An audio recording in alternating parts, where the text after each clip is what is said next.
Esther talk show. One oponu so agbe ne recipe si je ijue na rua o. Why oponu so agbe recipe si ijue na rua o. One oponu him.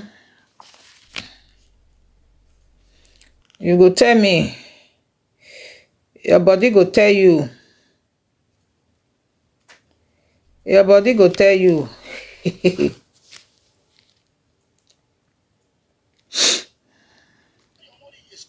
Moment to moment the document in no money. And your money in my being any other document in my boy ye more pay school fees no money. You got no money at the school 80 euro and ya mu gume more pay. More when he complain. But the only problem in him, Ogona be a mene. Ya when one. Ogona time I make 5. You can not worry.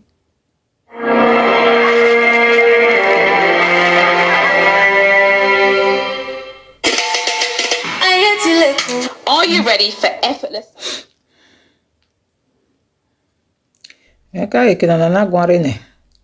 I'm coming, oh, ladies and gentlemen.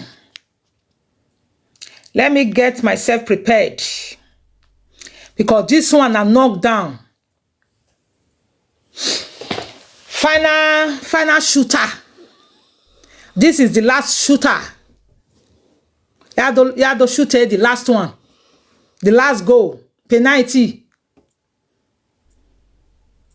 Penalty magbena. Penalty rien ni gbebo oka e. Imagi mi ni ya mo be jo temeta lo. Penalty magbena o. No, me share. Wa bi gume a share do me share. Share ye.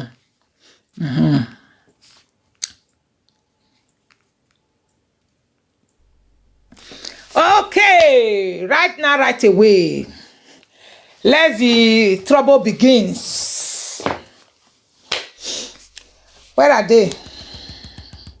Right now, right away. Aya wa mu no bogbe no ha ege. Lady ni wa mu bogbe.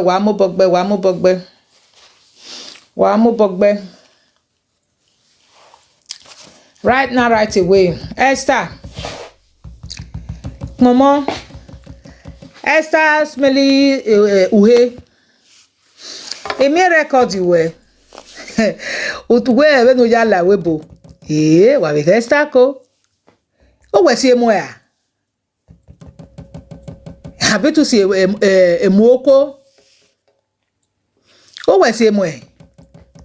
Wana mi we na ucho odo sha ogo kata. Oge. Okay. So for me, I'm not surprised. Niga bo ogo ta. Ogbe we una la ma ni no pia. Mi ati e na ware, ona wa Esther we makaye we bore ne before nikere ya. No na do mi we make we bore ne we kedo ya we wina. Ana we win no but because we might have opportunity, we might think we that gbon we go ade ti degbere. O pe na do mu we ro pe ni no give mu we rege nuka bi mo ka una. What you see, no ni na avai wo abi Nigeria, no ni na ise where you Esther, my Tony.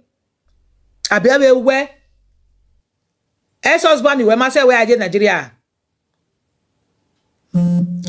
Abi we unye we tage oni we a. Nigi ya ma say where aje Nigeria. Ex-husband we o say where aje Nigeria. Ona ro we here when we Nigeria for visit. Who say Nigeria only na me we ya na lefwa. Tu we de fight area German embassy. Ye na do wi yo bonu ni na ti de gbe do mi ade. Uwure oke do de kun ejeri. Ona do mi wa we jeri na do aro over here. We no area ogu we no gbalegbe we atago mari yo ma no gbalegbe.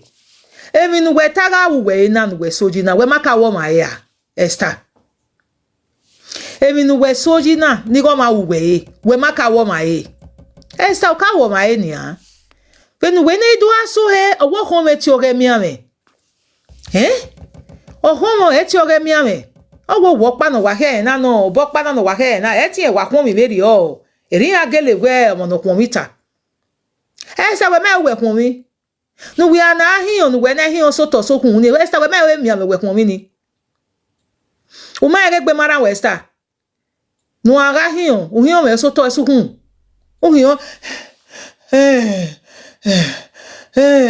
o hi on so te mi amudu ogbo na emi amudu o hi agbo na Esther e bona mu gbo a ti sori ariana we say 50 years we ke fi anwu emi amudu wa is hospital iya ohonu we diet ohonu wo na geko we na geko me gei o ma se kwa we geko we wa to ta se kwa wo kan here obi o kan here ulawe bokao ulawe bokpo giver wa do atawo mama mu were eri onu na adafe we bebo wa ya afa we wa be Nigeria ejeri o he yobo ya gbo wa be Nigeria na o mama mo ori mama o na gbe evi ati ewu ehi etun ehi ma ya fefefe na ya gbon no le anybody no ri wa gbon wa e me picture we ma ho ni gbon je owo we o ri bi ju ehi afefe fe ke no se ke no ra me ere nu aya gbon jo go bi me ere ni ya mo go we la ja because owo bi na we ven e ka fo ma yan na ni we invitation na re na na gbege igbege re na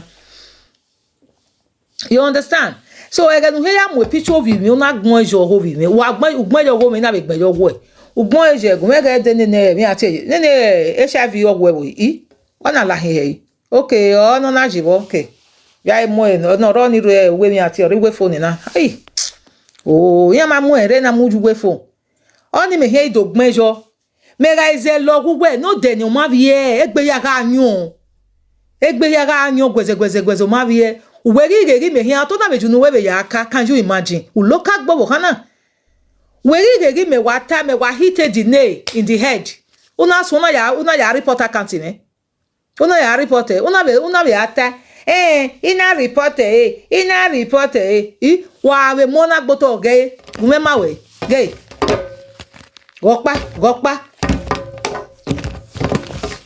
gokpa ene o we ware me wa ton ejo to be for you to know where I'm ready mo ede tu gbalama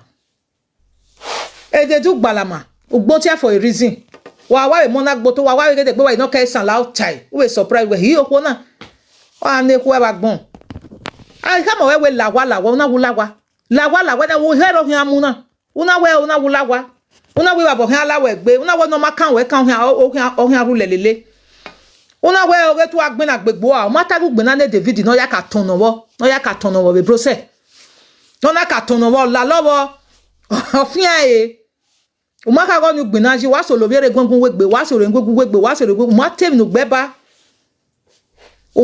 gbeba go ndo ni o se no na mu we aka we yi wa iso ti won no ya won ni ha tenu we ga su oji o wa ite so Jerry aye o de gbebo David ahia ha enene ke we ke Jerry ni we njo yetun yi o ke David e de temu ye ma be no yetun yi o we o ge ni we na ahu e be ge ni nu we na re o we o ge e ke gi ma imwe bogbo wa na eke awu when ya fibrosis no kwa ya gunu no ro ya we scan nu gunu fibrosis no ro we ko wa ya gunu no ru we oreba awa uhe ni ase okeke nu we keke bie na deti merere ni gu we de gbe la webo uga mi boya se ba ni juwe na ruwa no gege to ge we wo wi yen ge obi otin okin eri juwe na ruwa uta ijwe wo bi otin yokin o mata gugun yan ijwe ni baba na lawe gbe wa gbon wa ga de wa ga re o ma re wa ise ma na wa do ke vampire o li nya bogo uri si uri nya bogo eva be kia o wa bego pe we sister ami egbe ne uken sister wa mi sister ne brother na wa mo se sister ere wa ye wa ibo kan wa oja putu we na sha wo we adu atago ma we gbigbi we ni olugbi aga part 1 we adu atemi gbi we no wa gbigbi aga una ya so wo na ya rinya we adu uri we to ge egedege wabo egede eton ehin nu ga afisi o keke bi ati o ya begedege nu wa bola egbe wa gbon igwe umeti ladian sin ohun ma ebeje ke ni gbe nu na ya ti ebo umeti ladian no je ade nu do tawe minister iga gele gbigbe aga dadan umeti beju nu e kawe ti oni ne Umaeti evejunu ekare ya tioni ne before meke wega yunu tioni ni de kamo weke evonu hiari enu wegele ya vembo yo duwe magbachawo. Duwe magbigbe agea. Umaeti ejunu tie na wenu tie. Ukongbe. Uwe kon we fo. Umaeti ejunu tie na wenu tie. What do I tell? My life story. Let me tell you guys my life. Mujane for how many years we ke ware a social media. We tell life story we. Menoruo wa. When do ata we me ye brose. When no wa presenter. We tell life story we. Egbogbo Esther. Wa ge me. Esther. Esther pomo. Remense screenshot we ho we de gbe ti report Ugu eti de gbe mona gboto gay. Ibe viobe la tian. Gay. Ipe hia fere ma. Abo lawe gbe wa gbon. Ime minu we ya igbo ene bo ge no we ati awa we nu he we ti awa we ni abe ti awa we babo layan ya gbe gini na be ti awa we wa gbon ni agbe wo. E ba ya ka mo enu lawa. Mo ni sun wa be David ki e wu ge hia expose wa. Titi po yo he no wia. Epuwe, ewekwe, engeje return is truth. Because oro wekwe, ewegelekwe, or here woman bathroom. Very lazy human being, emutia. Nanamu ewe shawana, eti orioro. Very lazy human being, no waje wa ware pepe. Erio waje, obulu. Erio waje.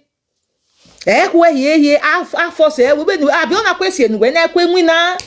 We pegbe ahiamu we bona erolon afose we use erolon spray ni tun na ya spray toilet igbon se we do wo ejo egbe wo gwe na to agbe iwe do wo yo egbe wa report iwe do wo ni we jo egbe you understand dana we de gbe wo mani iwa bo lawe egbe wa gbon Ulefo na mai mio nu gbe kiriki di egweja. Where are you? Anybody no use sadete fake account no dey yon no ya block you here who ere for marina. Where are you? Okay, Ulefo ne. Igo ma hai. Una be igo ma hai. Una be do amu me be presenter no gbe. Warrior my man.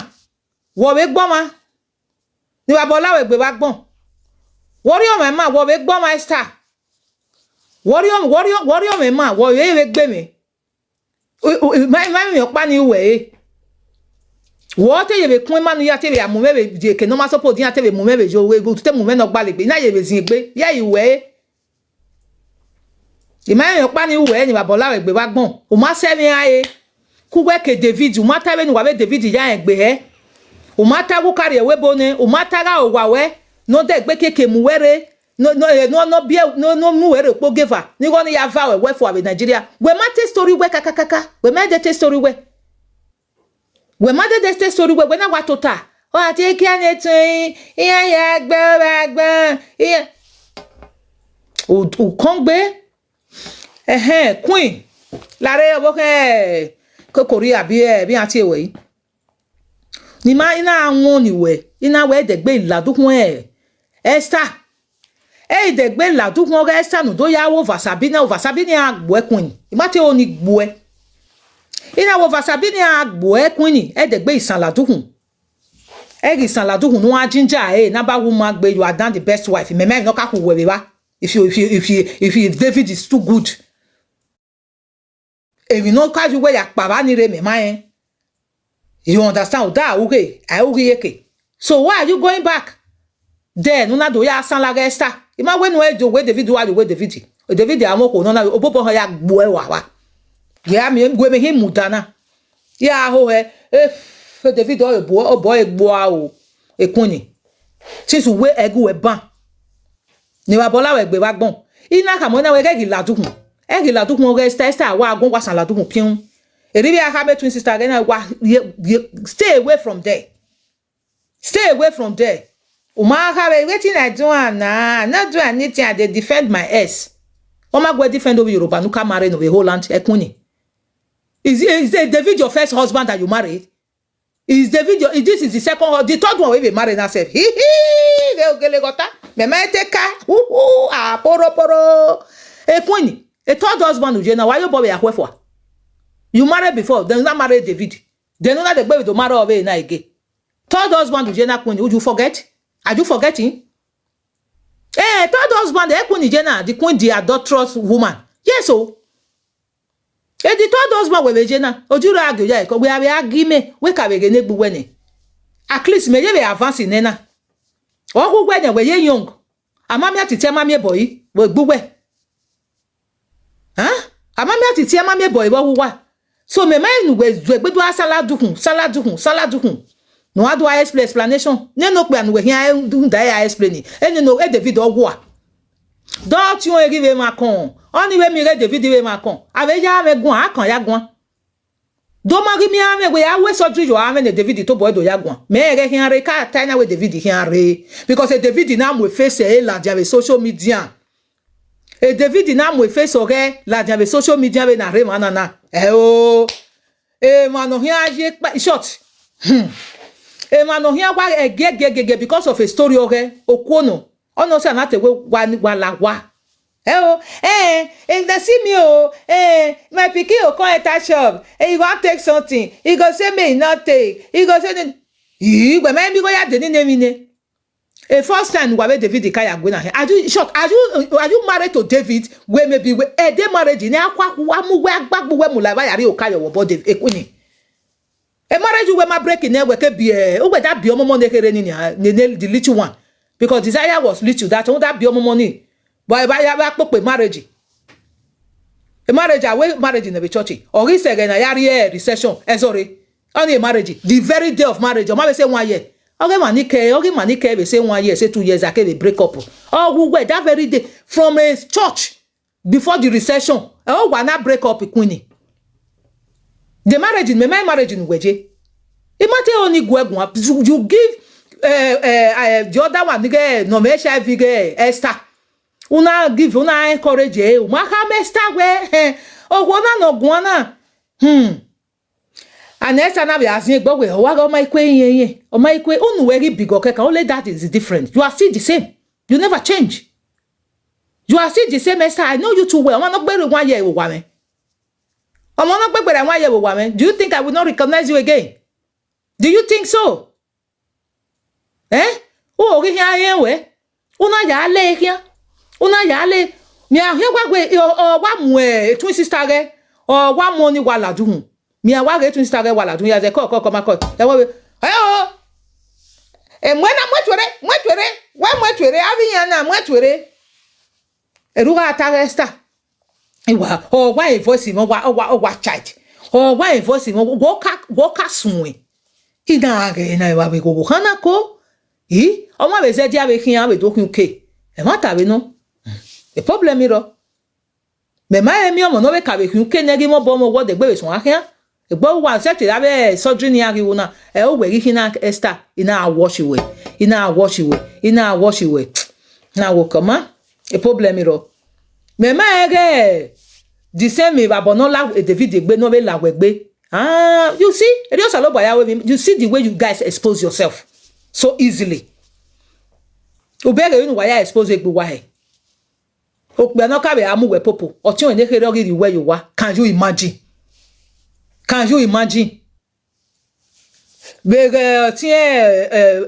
oti Dimofi no dion ni eyin abo egba ifiva oni na ka be a friend we matter any ne jemi wa weje we are tita we mayo dogo oti Dimofi de no we na ti o my daughters oti o Dimofi wa be wo kan Dimofi wa maye ba we maya nwanyo ba we maya re ba you date that man a twins brother again. Oh, guy a boyfriend you were begging.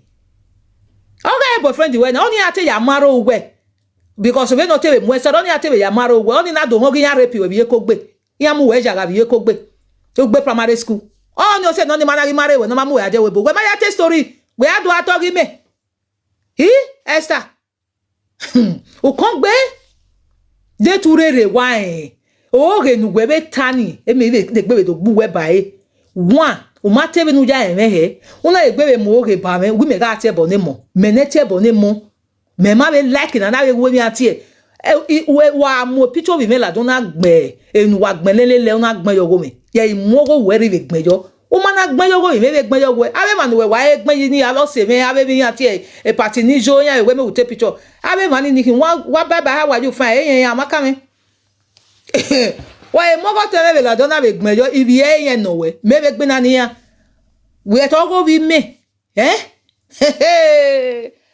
eyo wabure we no re body atete ma understand because we no who we je oye tu we no marere mi omo we nu we so mo sister o hona ge we agbe RIP je piche mo we nu we ri o jase nu we na je Nigeria we ma igbava o we IVF o delekwa you know o IVF no delekwa hona ge we agbo igmejo ogovi o ma udiji dan okin o mo go bi o ma ro wa gbonjo o wa mo go bi o ma ro gbonjo o we gbon ni je gbon ni ra nu wa gba soso mi gbe e ba bo kin alawo egbe ru enwe nu e ya gbe ki je gwa ya ru e ko ru enwe ye won ni we ye jo bo se ka nu e because when am we bo gbo wa ni ha anati e bo nu wa o we no wa gbe bi ya we upo ave gba iye ra gbon we wu ni omo no wu no ye kian go David ni ha o gari edo community be genti ti yan o bo ma gbon ya ma re ke ri wina buwo wa o wa he gujo ni ha digwe ni ya mi ati omuluru ti yan o bo ma gbon wa oni amala wa part 1 David amala wa part 1 iya ma ere mi ro pa wina re mi ro pa re wa bania oni san we do ke oto ana do eni awe yi when I work, I can't win on when I week now. Next week, I win. Eri o ya mo ekin. O pe ni ke ya wu even e gonna be ale ye desire ke wu no say ye desire na ya ge. Ji ma pa kan wu ye desire. Wo yi te we ni ye ko wa nwa gwa. Ye desire na zin gbe ne kun ya ro bi me ba ye ne kun na zin gbe ne David ke bi ati no bi asan la odukun. Come we de gbe la dukun ma. Don't talk about David because we omo do ba ma manu gbe ni na ku we for. We na pa so na de gbebe do ya omo do we ya mo pe ave ru mu la webo oni nu we wa mure ni me ya ge bonu we ya even vari anari ave me ma ya want to join us again. All right o ma understand ija ji ge ni no pe eke nu we na ale iri nu we ya gba o pe ani nu we mu re na go we san we mu re e san we me san ni wa zo wa oni wa zin gbe wa he yo ere wo do re s we kele ga ni short we wu ne ni ade ke ni we igbe wa na igbe aga ekun ni o keke be Esther momo gunu ga me wa ga me be na mo e wa je na ru he je po very dirty human be ekwe ekun ni ekwe pop the can to black we ni igbe aga we na we ati o ma igbe aga we ni igbe aga ha we no wa whatever o tieva wa hu Esther ekwe egu we ya agwan wo ni udiji o we agbenaje s we agbenaje s we begele we gbenaje what agele we no s ekun ni gbenaje s we na be agbenaje s ekun ni ma ya ni we ka be bian bo ne just look at you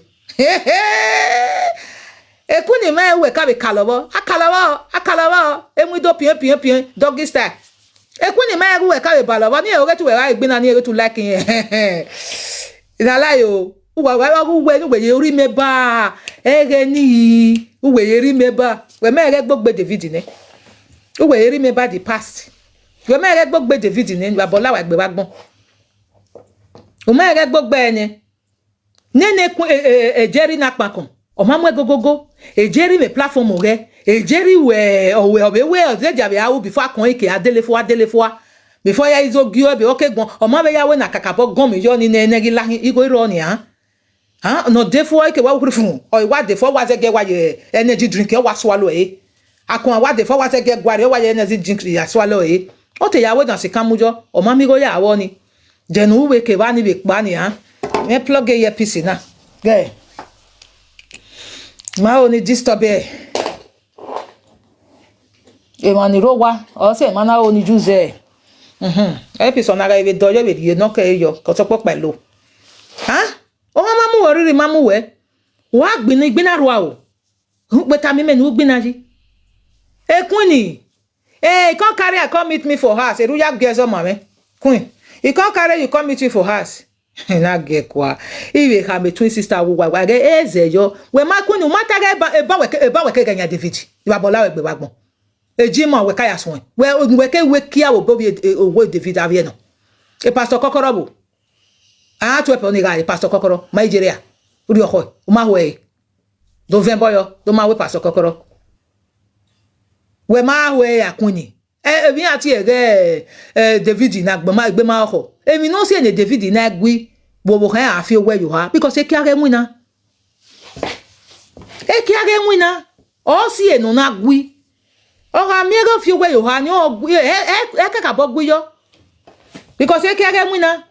Then ye wa mi go wa tu ipe ma bega we boys ore are yan ikimi ba ni ohu ga mu ohu no tu onu na because if no see no hana emitire when they get the posse they get send a message mo ye ni meet ye next week they go no get why I can say me anai no kwa me la so ye me no ka me no you here we ra agbe wa o ya ma be so na ayi ni aso ne okay, ya maso.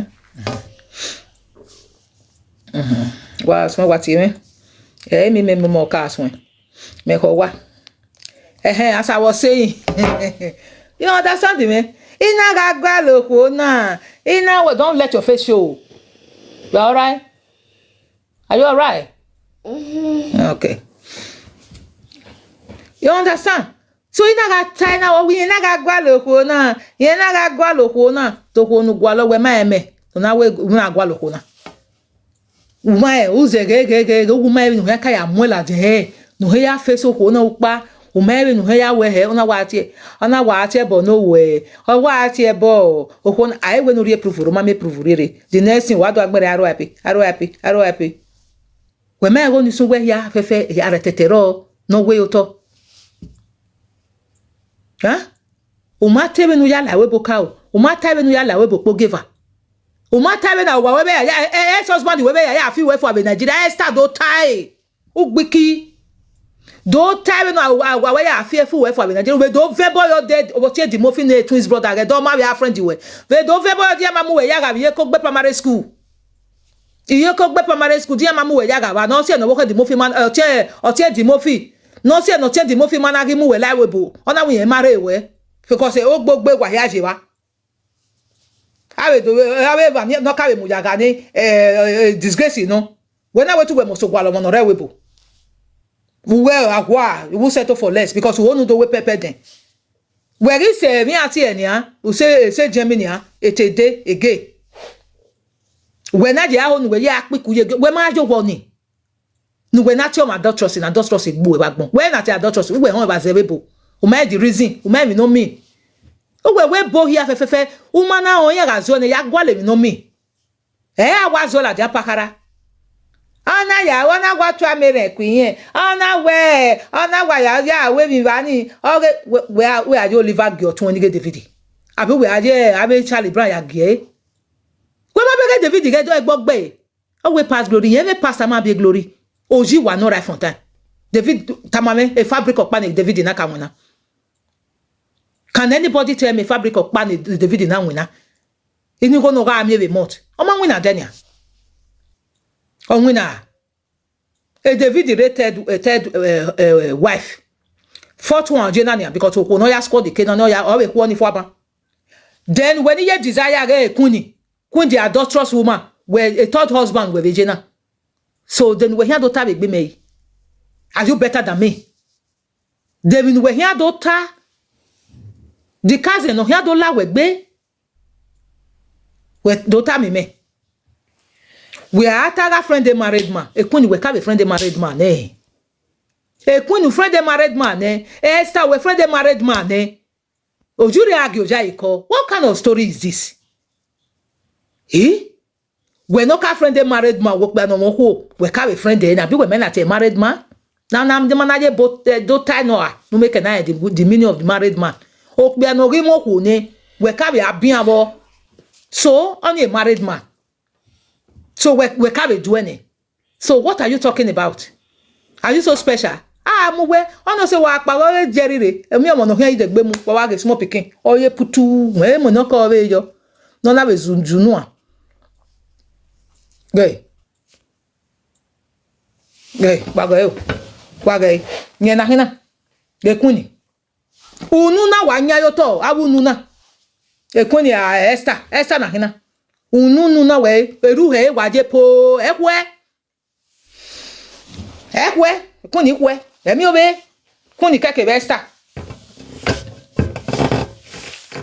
utis uwu heme if I born not like kuni gbe if I born not like Esther gbe if I born not like David Friday if I born not like Friday gbe if I born you all la we gbe Friday oji ute wu wa to tie ge Friday wu kin aga mo yin aga tie bo yin aga we David ni me na o we nye born na rere la we gbe and again Esther etuwewe ihin ewe pint no rokmekun ge ame agbo ven akai oreba I want to come and tell the story of my life we ban but be on I worry go at the story when a story we go at an egboko what is it Mom. Yeah, what is it? Nothing. Okay, I think your laptop will be charged by now. Huh? Yeah. Go and watch it if you want. Go on then.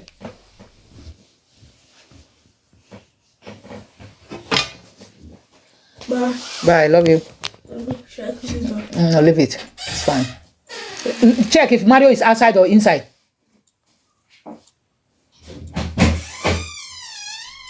Is he outside? Yeah. Yeah, please put it in. Yeah. Thank you. I don't understand me. Huh? Egbe we wo me Esther. Egbe we wo me kuni. David egbe we wo me. David na wa erin wa keke.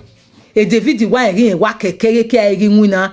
David omo no je bo moko. Wo omo no be do ata. Niga ya we eboni wa ya mo ni ne bo na wa gban no. David wo ipapera. David wo ebo. When I wa na ebo na wa ya mo when David. What is it now? So you have to be careful. You hear me? Don't come here. You know what that means, right? Yeah. You know what's bully me? Social media bully. There is one lady that is bullying me. We're going to try to write petition. We'll do that on Monday. Okay. Yeah, I'm a lawyer. If we police, if we more. Because when you know uri abagbon wo wa agbon mama we wa ti ebo ni biere ma o na agbon be my money wa ti ebo ni yan be ni amu we ri agwese na ni ya so ya turn ovun yo gbi we ba ni ya ado we yi e no say na ge owo momo egboja son but if you come for me I will come for your own o because David come for my money honor mu megoria or say ni na your born David na make sure we are if David go by David will bo. If I be about here like be here because worry I go me wa I be na hina no want to play game in wa here with do e me ma be gbon jo we setting me table ban ma te gbon jo ge game no abi o ge game no ma te gbon jo ge game na gbe ko me abe bi yan ya wo e ni no do ameni boss so that ya mo abe boss ni jo again ti re salo bo o ya ile wona he na because he has a rejecting your banner, gay. Ya no odo san la oni. Ne de TikTok we do gbe do do re. Why do game on we do la we ka ya we he. You understand? Onu do so e worry. Ya e ko gu we awe. Wa we ni nonsense okay we do say a day Friday. Na Sunday na. So ke dey Monday pa wa we nyama nyama. Or wari Friday ge iji na Friday wa be vi onu e iji na Saturday be vi onu e ye ko be vi onu wa gunu eni ona gunu eni ya la igiru owo menu be ti ya la ge ma vi onu e ya wa ye ladu ko ge ma won pa do ka ma me we ni to total ju wa ni ge la ge ma wa gwa de data me e ve afian ge fian na iya as far as ge ye mo me la webo era mo me la webo Imadoje school, so I see no reason. Àwọn apá hàn náà tó hàmà mẹ́wọ́ aṣáwó òhé nẹ́nẹ́mi èyí já. Ẹ wọ mi gbọ́ ẹyẹ yìí dẹ̀gbẹ́ wẹ̀ another one. Yà á dé vie èkùmọ̀ náà ní yà fi condom náà mà fi GP free of charge. Ẹgbọ́ ìdò pé ní pé condom ní ká mọ̀ wá bẹ́ẹ̀ náà yà gbé condom ẹ̀. Dọ́ọ̀nù wà ihò nù wà hàn wẹ̀ ìdò pé. Salobo era me la ho. Memege ya be, memege imeke Nigeria je doje sko ni dalance we webo. Ma doje sko ni dalance na. I doje sko ni dalance prater. I ma dojo de UK na me wa de. Me na wa de UK na do aha me we yi owu la UK ma me opa nu wi na ya agbegbe agabe UK. Do ni awata me I wa ho we yi wa we be na UK na ba ma se ma be je school ma be ji we nwina. Una ya agbachawo awu toko na tu diji a UK of all Europe. UK. Me ma understand.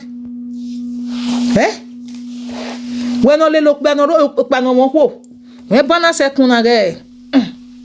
When ole look no mo ko. We ata go ma ho no mo ko. Itamu wa we no de. Iwe obi wa na say 20 years, not say 15 years. Na we egwale mi ati e. When o me age no ma say we're here a single person, we're here married or we're here friend. So definitely you are going for a married man. A married man is like a wakaloy. Bioy. Yeah, more like social media now take baby on you. Where the deck we home where gear? Why are talking wins? We are boiler here where warrior. Oh, I call warrior. He 20 years old. He 25 years old. He shot a boy in Oribe 25 years in Enya Bielene. Oh, you may not 25 years in Wobie. So what are you saying? Well, there you go. Where do marry Mekerio? Imagine since a first wife, imagine the first wife. Yeah, I have a second wife, I go for it. Or I have a third wife, I go. Mohiata, a wuko ko otago ni sambali. Meme we no ye ohon we hena wu. Huh? What did you expect? You do your gray hair, I'm 25 years old. Abuma berege, who wait blonde, no, hey. Satatuna. If your money. But I didn't even atieva. Or might a wara bamekwa. Or see an equivalent na who gena. Equesta. Because a kiani, a Esther. Because a kama web no hayare. So for that reason, eko do ahu. When my baby money we kaya they flats. My just say. Wow, don't wake 25 years in here. Girl, David in a ritemu. Eke amuna. Oh, those you very as you wa. A creamy, oh yeah, obviously. No one beg I got in the party. Obviously looking for something to make her happy because the home is not good. So why don't there you wa? No, the pressure dog bear. Nigga to marry. That's it with Mr. and Mrs. Friday. Mr. and Mrs. Friday. A present, sir. Present, ma. Well, me a couple now. Okay, no, Camina. I want with Bena one, you know what? Any party, I want big. Husband and wife, never say, but boy, you was so why, utan, a banana. A can't be your hoe. Near a came when I was out, Edo Yazao. At the bit is out because he came winner. I was one. Bon aswen iya ni ke yen doka je ta ri ebore do biere ati temi no mi eri ogbebo fo we na ogbe mo gbiko but yen ma ege na yawe ogbeda 20 years in because you go me no mu me eri ano David you spoil my money mu me goria ku work Esther wa gbiki so you go no mu me eri aniki e na ta we no muri han mu weria. When no webo na we na we agbanu we atawe ebo we amuye mi aga na bi ko no we vio iwe eko titi poyoyo we mu mi na bi ko we mu na ya mo se he wa be go ma ni abe mu kian ezi egbe wono na gbon gbe ne imi isi osa nugu ya na wa ko egbe bi onu na egbo me nugu gije na David we ga iteri okoyo wa we omo we tu we ija ga we ni aga Agejo botemu be no riri gaji e obono ya ija wo wegbe obo hin ya wo wegbe because nothing dey there. Anyway dey gbe bi ati e ana ari oda ge ne mi mami ezogui ana ari oda ana we party be ba ija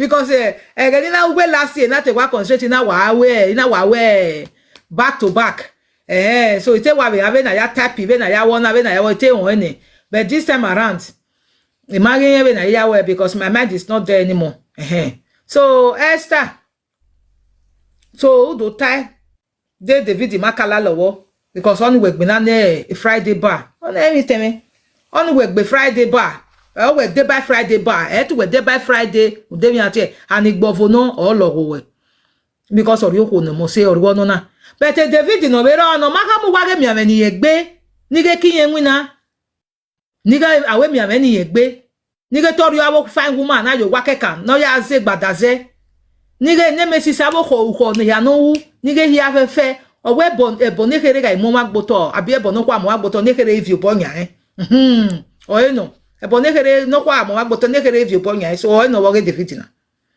oye no na wo ge David iya na ma kemiti okay wa keme all right why tie no problem so oye no wo ge David David maka mu wa mi no kun mi ge toja bi ko na yawe o yawe come flag of yo yin ajuwo wa o ga friend yin o ke se 2 weeks nene week nene we one thing about the thing o ga say ye bo to sin we no e friend yin ale na the moment of why we wife igi no ne you about like David egbe ne bege ni because he ga ewe ege no ya agogo ege ni dopo ya ala egbe because the time of my happiness ya mu problem ni me. The time of my happiness. Onya Esther ya do ekini ado. Because that was my first investment. That was my first investment in life. So Friday ni ati David keke bi ni Esther. Ya do ekini ado. So we do mu meladian, we ado atalo, we ma take ni ma we na egbe. We ma tare another thing we gbe meba. We wa salad we fake account e fake we wa le wa ya fe ni wa gun ni wa talo for this thing is more than 3 months we mari mi e ma roporopa when I we meri no we too smart una we too smart we na okay ya wata when we akata wata we e kesi na ni amugwe na la we ra me mama no gave no ya day but wa logo when I wa mudia when I wa de gbe wa be atene no ge ana wa tavenia ana when I wa when me do tag with me ya on we when me ga do tag so that I ga gbe me wa ho make a clear conscience because e ku me gi we o gi we kege ni ade we what is this it be na wa sin ya we ma he we ata we a twin sister we my we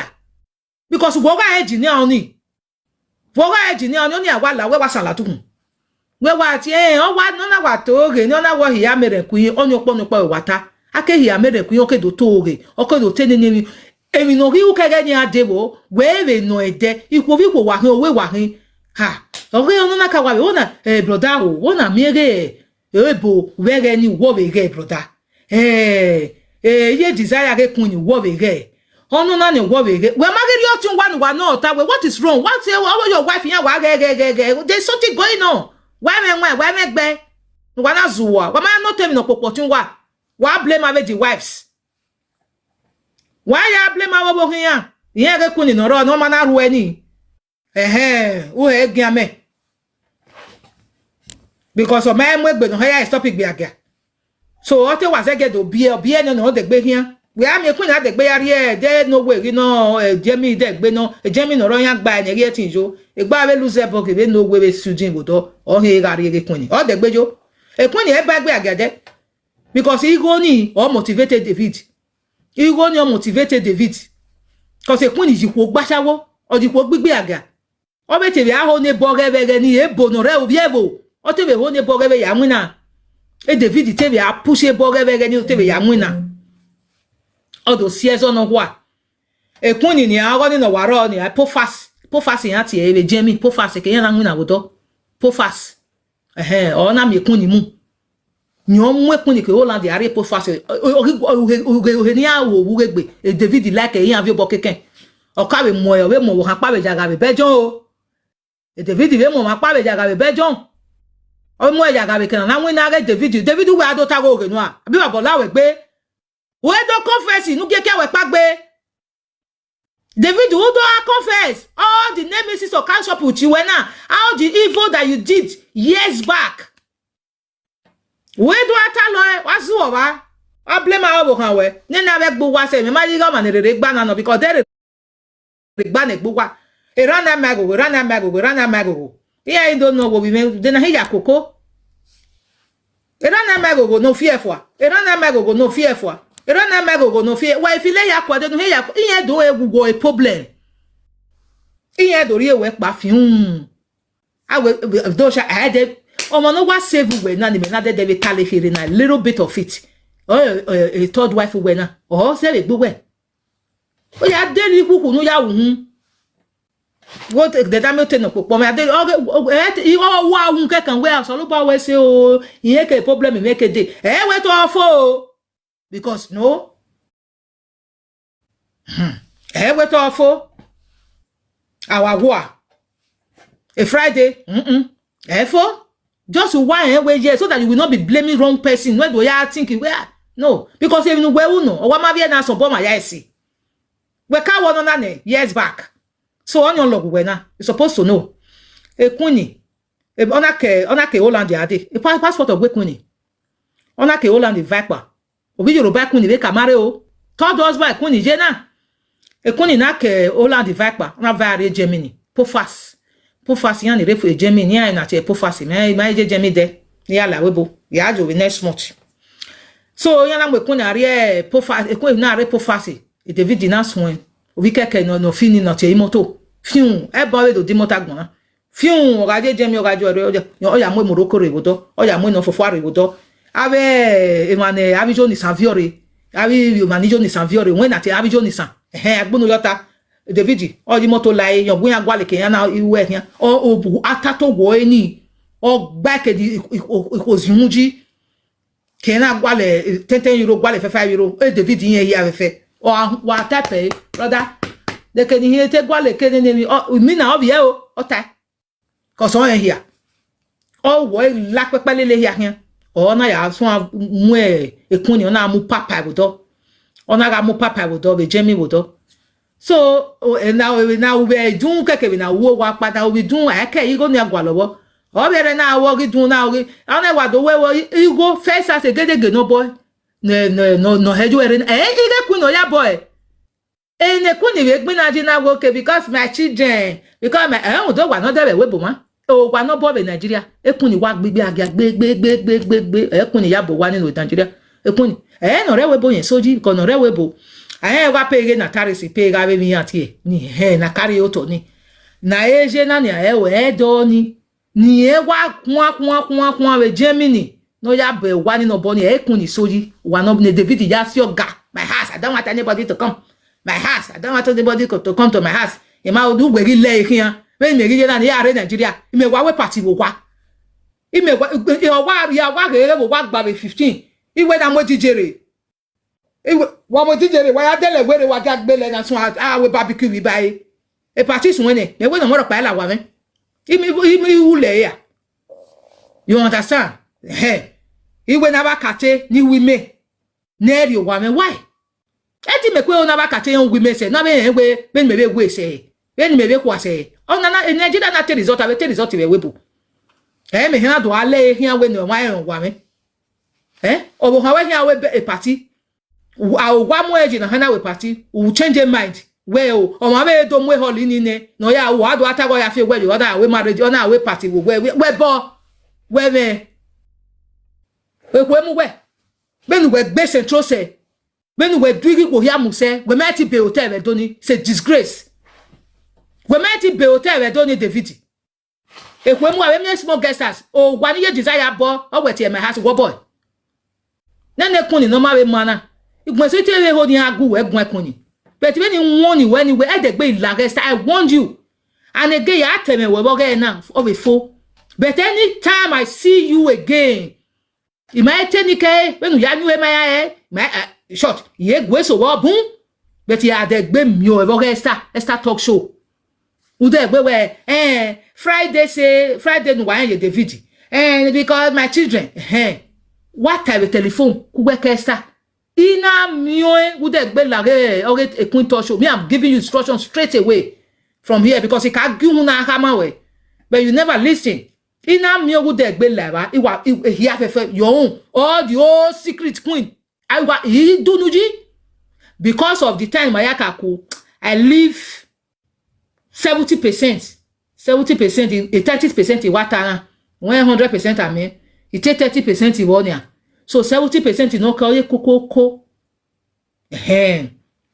ya kepeni imaite ge nuja wono na o bego bome no bo ma show wa so ite winte your board demonstrate so imaito ni o abi mi maita queen so 70% I package am so 30% in it if I see you in the queen talk show again una claim oduku you can go to any other platform so but if you go to queen talk show platform again and say ina hon wa fi agunme iwa noke yafo owafo o iwafo ne idete kete adian twepe ya ire kiyan yo kan re lọ́wọ́ sa to lo kiyan ya fe le dambogi strati le fanada strati le ya fe fefe nu me iwe video bere rire wa we ka go danyo me kini ha ija me mi aga ne kwere emi ri ma ya re cafe ya ga ya we video ba de antwe bejon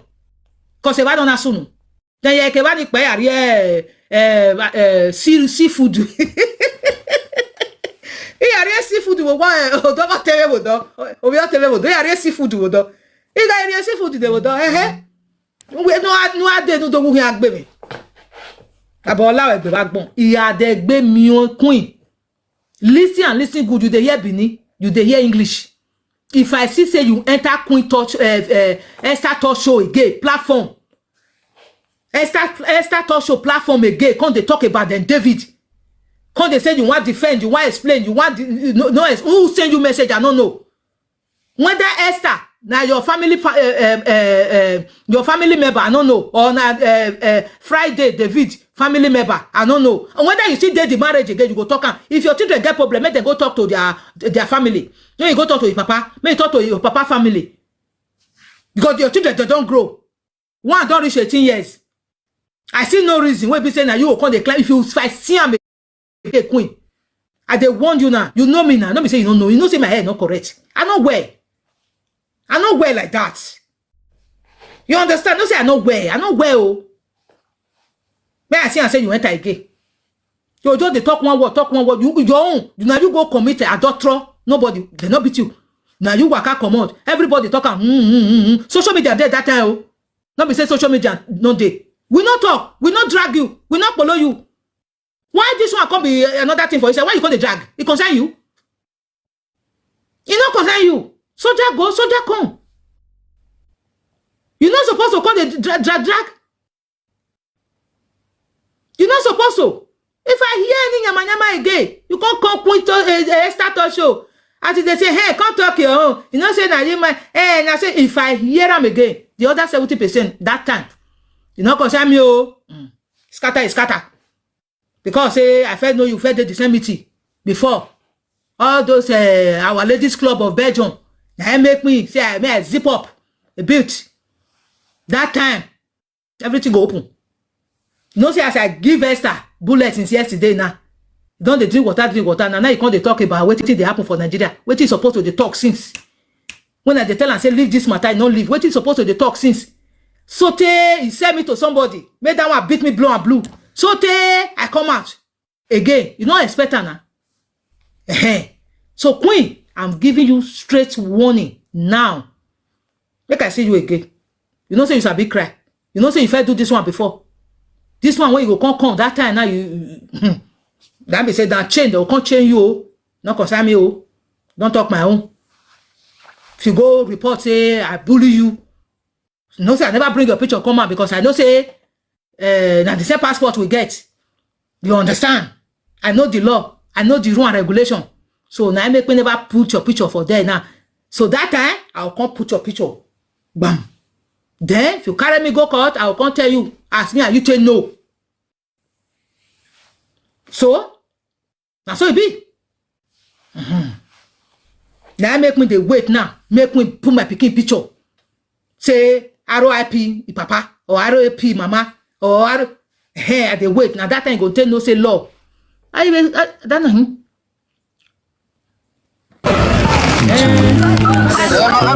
Ọ̀nà náà bẹ dẹ̀ gbére ọmọ náà ká send ìbọn ní gbẹ́nzẹ́ gẹ̀ kàmọ́ náà yọ ọkàn ètò ọ̀rí pa.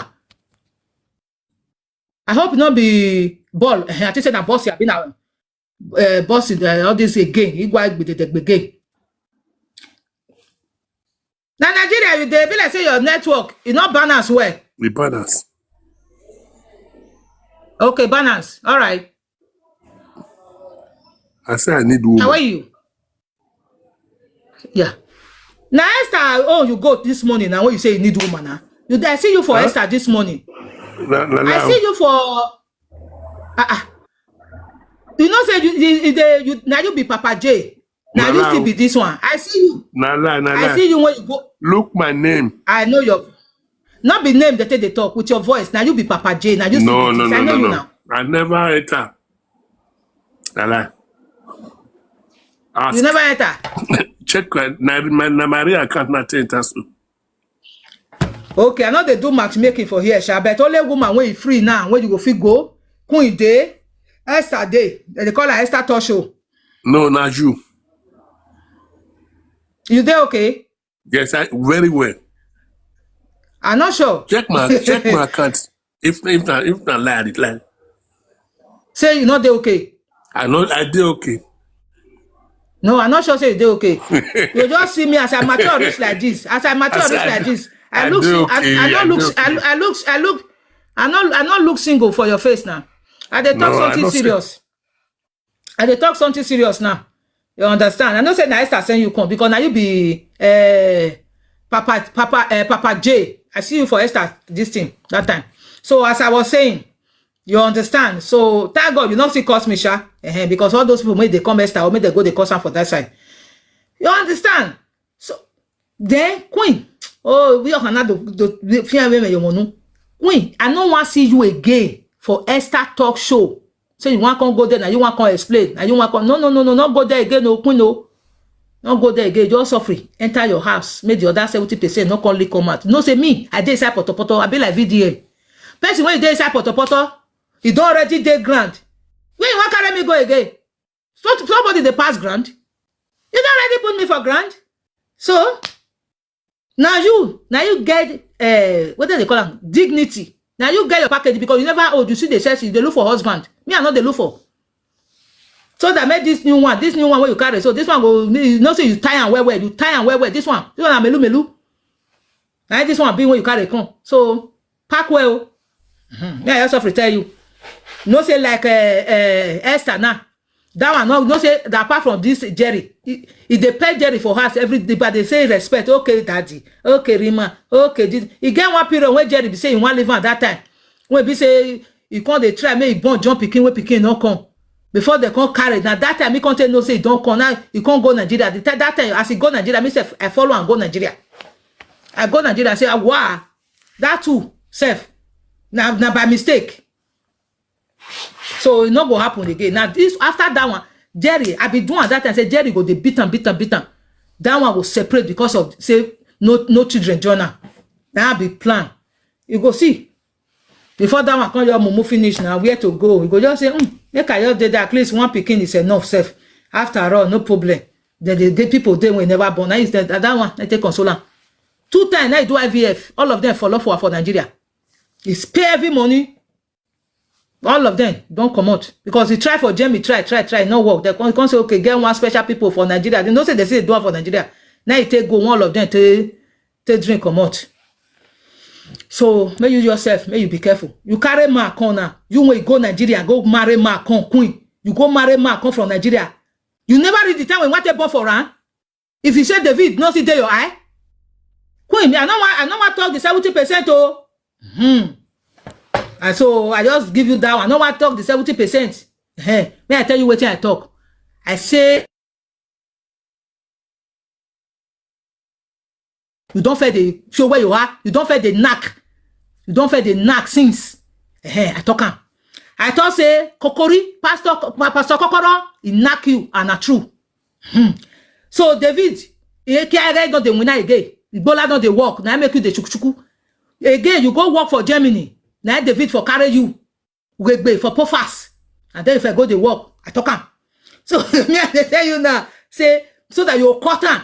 So that tomorrow if they ask me again, I say they repeat my words. So the other won't get when they inside. I never talk of that one. Oh. As you know me now, so I know you, oh, my dear. We know ourselves, oh. If you read Queen, move out. You understand? So I never talk everything, oh. So may you know. So this one now, I only one because it's just the colo since. You know, say I don't give her a medicine now. That medicine, I go work for his head. He go work for Esther head for 3 days. The medicine when I give her yesterday, 3 days, now you go take work. So because that time when you never near me, when I never talk your story, your husband family, they not tell you me sit down for house. Now when me can't talk your story, now they say me not talk put. So when David can't no say now say me don't show for video now because you know say you know me. Now David will say do one. Now David will say me you not do one. And so Queen, if then they talk about the David and his wife, no talk put Queen. And Esther, if then they talk about David and his wife, if you talk put again, you understand. No say that partial imbecile that you be. I will turn the mouth finish where maybe the imbecile, the way we will take day. Now your first offering, they tell you first. The way when I'll tell do the imbe, you yourself, you go back. Go change that imbe where. You can't be real correct imbecile. No say your mouth bend. They try make it. They try that make it see this one. May if they try everything possible. May try. May it see. It's here. They say it block this one. If they try everything possible, it no fits. This is not the same. I the same. If they try, may you report this account. This man don't tell me where I enter. I know say I enter around, but I was not 100% sure. So now I make me charge all this one down. In case of this one, you they come out. I'll use your that one to enter. I get prepared. I know I prepared. Because I see another thing go they come out, you go they come out, you go they say come out on live blocking, on live this, the TikTok, the right and come. What you be want do? Go they report me, say me at the bully, you will be mama bully. Put everybody picture for your profile. Wahala, you know green stop. What you define? I don't know. Marriage, you not concern you. You don't do your own that time when you did there, when you they do wegbe. You don't shuku, you don't come out. You married to your cousin brother. You not let her rest. You dey fight am. That woman don't know what you dey make am dey fight am. That one you think say maybe na just normal gbasgbo or because say you marry from the same house. Maybe you dey join your husband family. So I can't send you message say today and tomorrow nobody know not in 5 years nobody know what go happen to your marriage. May you be careful. Leave this woman alone. Oh. I not send you message.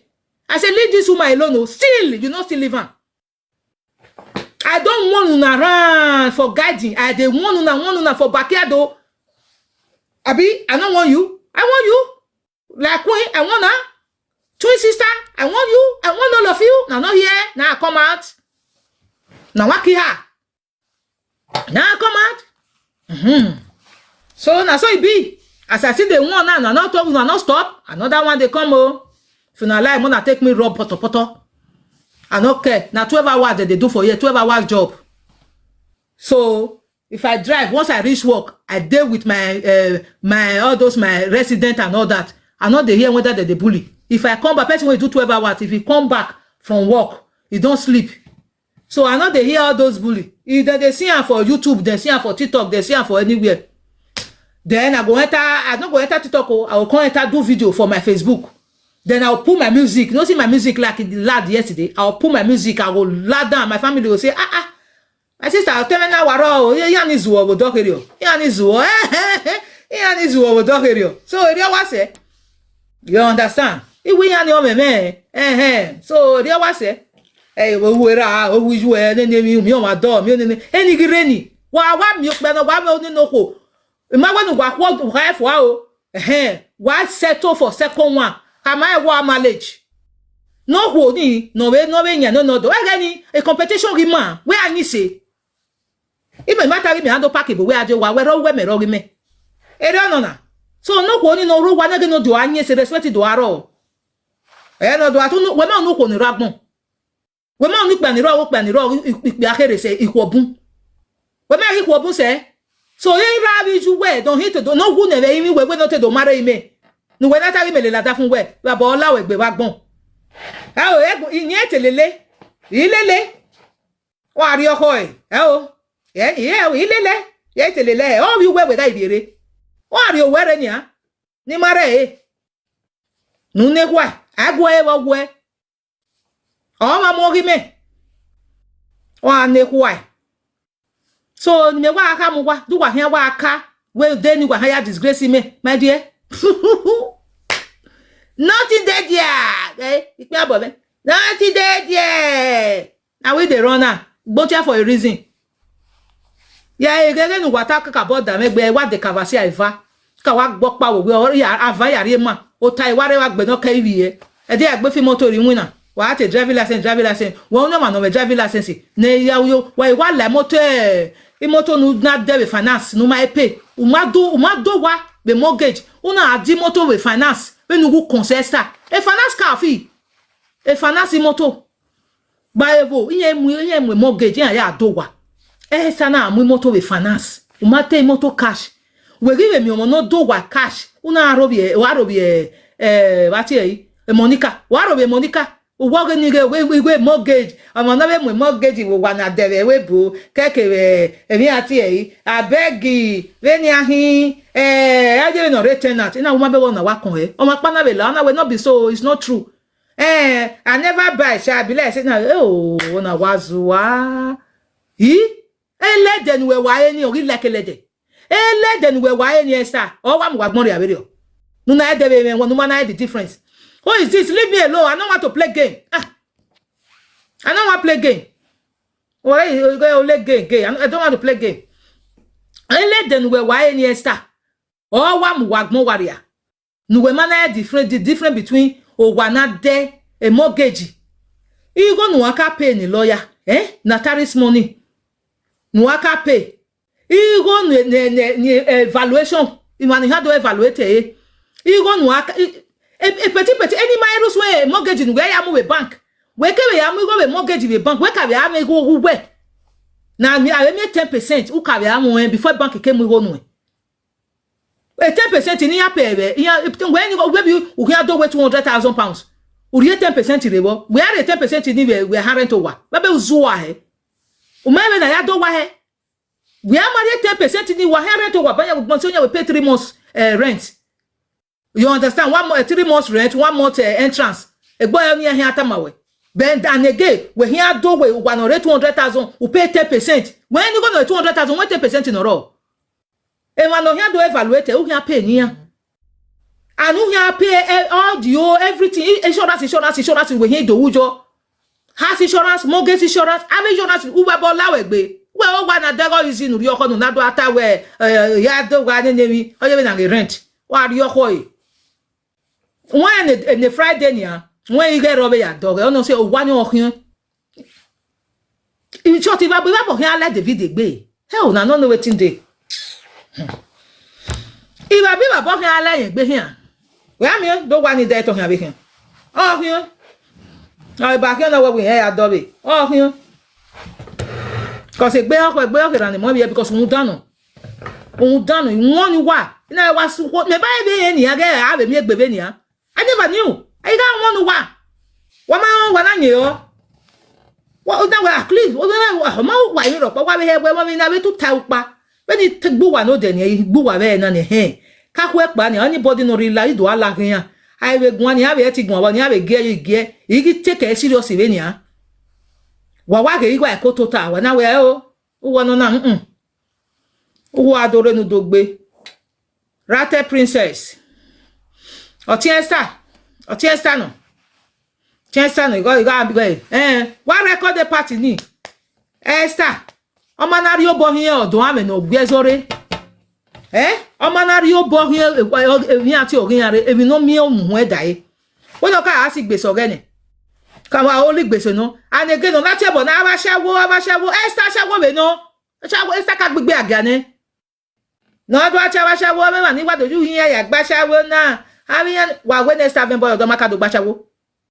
Do mama mwere, da why ma we mwere na be afie for we Nigeria. Do my friend don't tell the mo fi dia mare pe wie ko gbe primary school. Ila wa gbe ni ati enu wa gbe yo ni de F1 no FP no man what ye. Nya wa temi mi ati. Wa we no no na do azu. Omo ezo mo gogogo una wu mu yo to. Okun ni aya ri paracetamol. Eyan ri enu na bi kun me ya give you no Ima ati ko nwina. Onwina ni iwo keke ya la go ma be. Te woni yo go me ya power type. Ona ya use FI be we say. You understand? Ona we ni ya ona ya mu enile ona ni no ko no je fake account uzuwo. Use fake account una voice me. Una we ni me no. O ma we ka gbajo wa pa ya for 1 year. O matter. Wa gbe o wa gbon. Then nene David ni me ne Friday ni me be giungie ne po mare adoni maka ma we okwo na what okay when no see any Friday o ga tin ko we one o we ge ni na dare o we ge ni o we ni na di with e ge ni o we owo wa te mo gbale mo ri o gbale gbe na e je ba o do we tun hi ado ahe yo ere agejo ni ya chatting ni me wa na te ya me mu je gan be ge ni wa ri eti me mu ye gan be na gije na Inwina is they okay. If moto do wa, it be a citizen, so behave. And do azuo. Emo la wa gbe wa gbon. Na so see me o ekun ni na area. Area. We going to pause away for yeah. Because of why a vulo me ko twin. Your matter, they make me vomit. They make me want sick. I don't know whether I feel all I know you know. Me I no compromise with you. I no fit do the thing they vex me for body. Because you may be adulterer, you the call person adulterer. But why you supposed to hide your face for shame? You're not supposed to even climb that up that day. Go they even they do explanation. Then they talk something else. You they talk say when my pikin come what a biscuit. Now biscuit matter that they talk. Point. Now biscuit matter. Now it cause problem between David and his wife. When you go up, go they talk about may you not go agree. If they want carry her, guy papa shop. Why you not stay for the shop? Why you come out? Point. The thing they don't vex me now. Be like say the injection when I take now they work.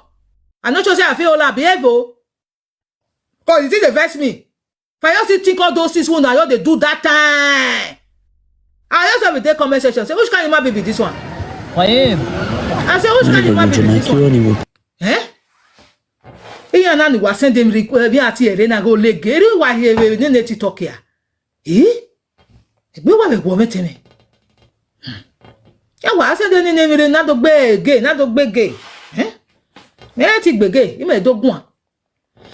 You understand? You just say I say me na so I can't tell am say they no get problem we. You not tell am say you want a biscuit. You employ huh?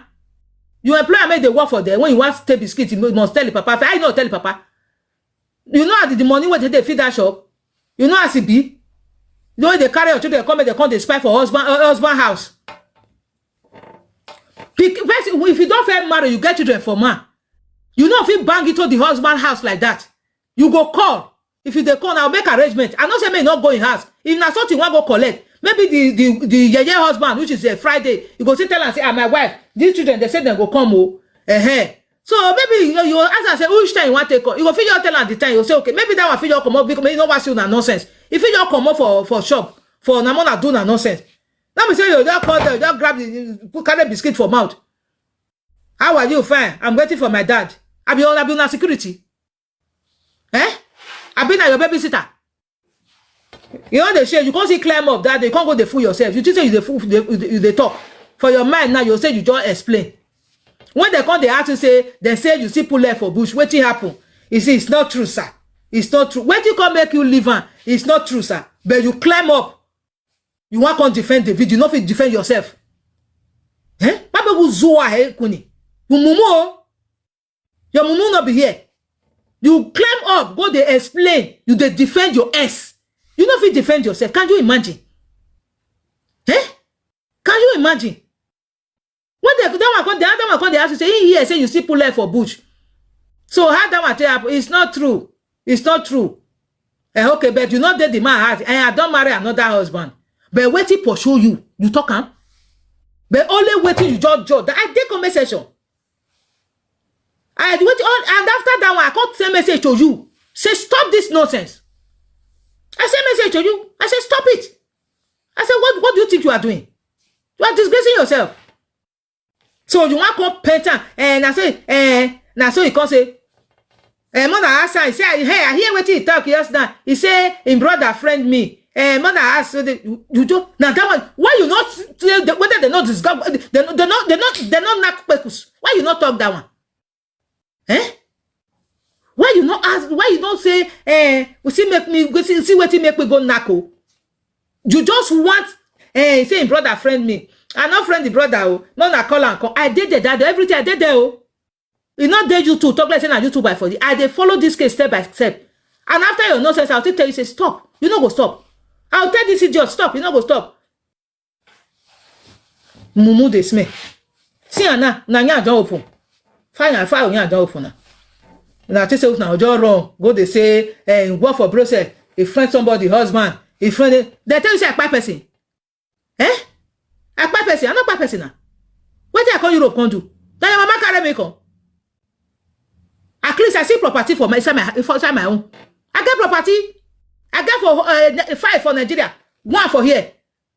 Not be prestige. I buy for you. As you hear the mumu they go. You want to talk now? That one is disgrace. You want to fool me? Baba like.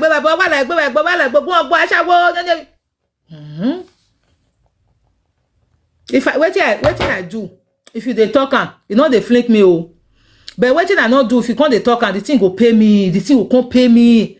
So I don't know now. Say they not they defend, just bone. Just bone. No explanation. So before that, say maybe something just happen. As far as I say no be truth, it's good for me to just say say as it happen, or say as it not happen, or you explain yourself. So I don't wash and I say the more you explain yourself, it's like the more you are falling into victims. You understand? So now, no more explanation. Anything when I say I do. I take it back. So you not come on my picking for my back. You not come on my house. Make they drive me for outside. You not drive me for work. All those things. Oh, what is this? So but what do you still do? Make yourself accept. Let me say you know accept. You can't do enough for cattle jail. You not talk. Ma, see carry you go come again. You go drop it for Nigeria. Esther, you not talk true. David, you do doggy style for person when you carry you when you do phone for your hand. That time when they use phone till they call Africa. You banner, you knock. You not accept. You be one send me go jail. You not accept. Your Ekia know they work again. Say na punishment you give all these women when you marry for her. Come, you know they talk true. You know say I say God will punish you. God will punish you like that now. Because at least out of 100%, you go see talk true when be 50. You know don't feel they blame person. So that you just perfect. You not wrong for anyone. You know say as me to talk about my brother now. I tell you say I no go brother. I go. What you want? I go. You know see now so. What do you do? You go see talk. What do you not do? You go say you not see do. Not be say you all of them are just lie. No, you not fit be lie now. How you go be lie? Queen, kokoro unko, Pastor kokoro. You know that can? You know that party? So now make we see ask you yesterday. Whether na this Jima now be the first man with the knack. Not be now. You don't the knack since. When did they say they read the piece for us? It's Friday the piece for us. That lie before. With the piece for us Friday. You the shit for us. You go shit. As he take the shit for her, not be say they shit your shit. Oh, if you shit, you know they very dirty somebody. You know they clean. So the shit will come the enter everywhere. So now be the thing. So when they say you shit for her, so that made them they clarify them. So the way we take day. Not be say you just come, they use lie, they come they lie for here. They say He can't they insult you, he can't they laugh you, he can't they do this one. No. Go to the point. No lie. No accuse somebody wrongly. Because that one I make me now they talk that time. Oh, I can't say no talk with your eye, no see oh. If your eye even not see and say somebody tell you, verify. Oh, salobua. I don't know. Oh, you might only use the other fake of account ni ya la not oti areva because ono na nia. Iya wono na gi ja. Iya go yetin la as a guest because we don't na ria wa no de. We yetin well you mute account suspended. It's on the night 2 o'clock. On 19, okay, now good. Me wapi yo. Cause imo no bun. We wa rewa. Oni yakwe. Beti yakwe ni yeti ya lage ma beti megi. We te mono na. We megi mi obe ya la o. Because you na no wa send me ati ere ne mem ni here wu ma mo no he la du no wa block that space. Ni anage yeti send mi gileba. Huh? Egbe wa wo me. O wa nama wa give my problem. Why we la do no and it short e mo bege man ne gbe ma gba na no makaka body okay say mi o pe mi o pa yata. Keep on saying one word. We are Esther if you no ta kepo mari ade for past 3 months. Ona worry ya mere ko ina te we mata no ina agoti awa megui wa be no e ba kwe o bita wa be no e bi akwe. Okay, when we go you know, we find out again matter. We magi we here webo. Huh? We oh webo. Okay, ya me do we go no fine. Okay, I will say me tell oh webo. Must you even tell yourself? You understand? Okay, we ati we come give a we na. Niga we. Wait a me ga we go fian we. Wait. Wait, when I want my daughter matter. Wait, we carry webo. Wait out don we can maybe no ya fair we in Nigeria or no mo we are o bona we move for Nigeria. Wait am give we. So what do you expect? So you expect her now. Ni edo atene gbin mawe. What is happening in a matrimonial home? No do atama we because my ugba on motopa. Rere we magba. So you think you are smart. No ni man we go man we good deal. When we best side na. When I go na we smart is o e. We okay smart. No how do I explain them no so no do atama we who are you? Huh? Waga mo, wuge. Eri wa ya mo ki ayu nu wuge gbe. Opu. Oh sister. I didn't okay. Imazu oko. So anyway, wa mu go we magi mu yoto. Huh? Okay, then not ya wuwe we de bo ani ma be to ge ma we. Oni wa vayon won ni wa ma vayon hu. So keke wa na ido ya ho, o mata ma we. Eri bi e be no o mata. Okay, when we give one when we yak bono na we my boni very we brother we that we to una wa mona go una wa mona go wo we to ga mo la dem social media at the end we go le mo la dem o magu we wu when no gi me na no we mu la dem no na vex gbugbe because me na re live there you ni na say get sure give me yak le for kofa otherwise me gu water me wo mu me gi yan ya egbe kini we gwi o we gwi ya we do ana ba wo we Odori unle. Do you understand? Aba wo badori unle we awa mi very o. Emi gege dere very o my dear. Oni 160 wo. So omo Jacques Esther. On dan. Una lebo atiti fium. Atiti ge eguma na no ga areva ni ge me lejo pa no ga areva. Oni na gele wash me wa we no ni wash we very o. Ina wo na wa figure na we know everything is okay. Wo na figure no change. Wa at least ere wa gba ne. Oni na ka mo de no kan we bo. Ezo do ame we ni we do mo do ba ru we do mo do wa. Ona we gbe kina le do that woman speak to you. Una ate we ogi awe ni nyemi gun dana. We say kakabo when wa ya advice me na we say o ma we say o wari e so tone. O phone ya wa de yo tone. Once or what to tamabege no ate no ga won be na this Sprite you know something like that lemon this thing e ka kan to your Esther anyo won wa to ejo wen na nya ri ala na mu pu na mo ni ni o won wa ye ga won ni okwe yo nu ya nu tapa e ga na anyo ni ai so ya anwu na be na e ga ni me he ya so o change the topic ri won na eje because when a woman na gun ye gun se ve there I did not expect her again. no de gbe son lo agwan kan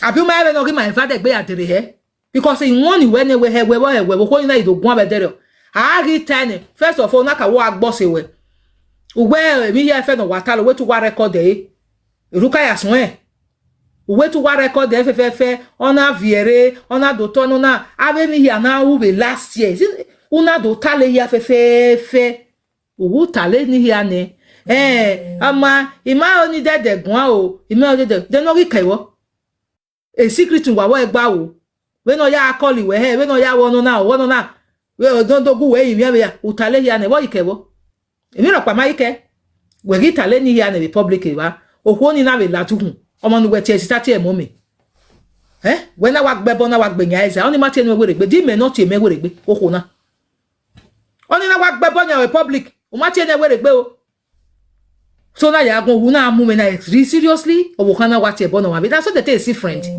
na wa o e gba ma se be ni me gwa le vi ki me gbegbe obo ka ti e bo me ibe ti e bo ninu wan obi o ka no ti e bo me wa he busy gbe ere wa no stay away from that person he like ono say na ye gbe me gboto igbibi eka you understand you only aye gbe me gboto igbibi eka at all small body no be sickness to ason eke nu gba o line I don't feel call the mumu myself for person who don't deserve me or who don't want me. Which kind of nonsense is that? I'm not making sense now. Ogo we do ni ne wa ni na we saloboa. Wa be ti onu na. Wa yan na seto yan na go we gun be dere obe ni ya go we gun. Iho gere ri na o gere we gba. Na o gere we gba. E de iwa gbe bum. Na wa mo picture obi o teme la don na wa gbon mi ati ejo. Na wa be koko na. Owo do e for ne o ere nu ya ge go se we la ola o we na ibe fi on we do sister ni na ade sister ni ga don na we wona de gbe be sunu wa de gbe do ateme Esther wona de gbe sunu we te wun ye be gun ajo ne de oye mo we la jan si na we mo la jan si oye ta lo sin oni awa ta na we